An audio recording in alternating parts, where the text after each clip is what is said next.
there, welcome back. This is a Chapter 1 video. Let's see how this goes. Chapter 1 is an overview of finance, and it's a good foundation for understanding the assumptions and some of the most important topics, the broad overview, outlining some of the roles and structures that work in the world and in finance. So let's get into it. The first three points in there are the assumptions of finance, and the first one made me chuckle because it sounds so bloody obvious that more value is determined to be greater than less value. Well, that's a definition in and of itself, but we have to start with that. If you don't believe that, then nothing will make sense.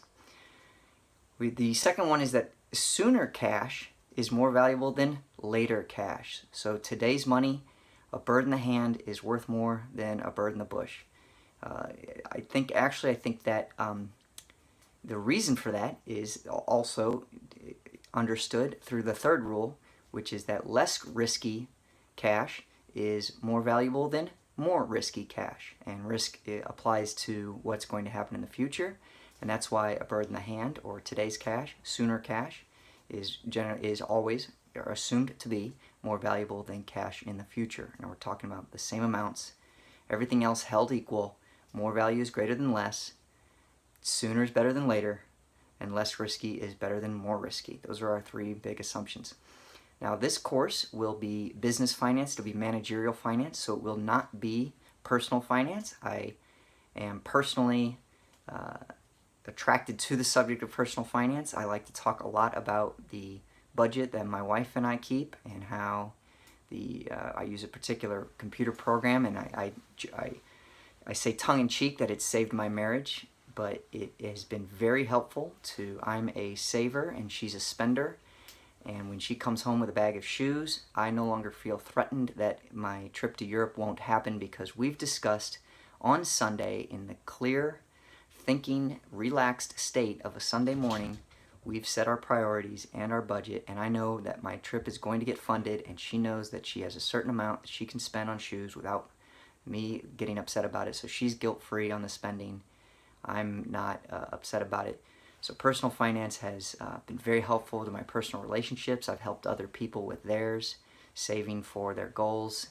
I teach an investments course. I like to say that you're either going to retire or you're going to die. And well, obviously one of those is going to happen for sure, and the class is talking about the retirement and what does it look like to not have to work. So that's personal finance, and how you deal with your credit cards, and how you deal with your credit score, and your budgets, and your inflows and your outflows, and your account management, and many other subjects in personal finance. But that is not this course. But a lot of the ideas in finance you can use as you can translate very well to your personal life. I've seen a definition of an entrepreneur as someone who considers themselves a business. And so if you're I think of that a lot. I think it's a great definition. And so the ideas that we have here, you should feel free and encouraged to apply them to your personal situation. You have a product that you are paid for, so you have customers, which might be your employer, and you have cash coming in, and you have to manage that, and all of that is fun stuff in finance that we're going to learn. So the topics will come up about the financial markets. That could be an entire study on its own. I love to hear how money flows throughout the world, how capital finds its way to its highest and best use, and how regulation plays into that, and how politics and sentiment, and just how money flows through the society is the study of financial markets. We don't go too deep into that. We do cover stocks and bonds, and so you'll see some of that in there. But it is an important subject in finance, but it is not considered business or managerial finance. Next we have investments. So this is the third thing that this class is not. It is not personal finance. It is not financial markets. It is not investments.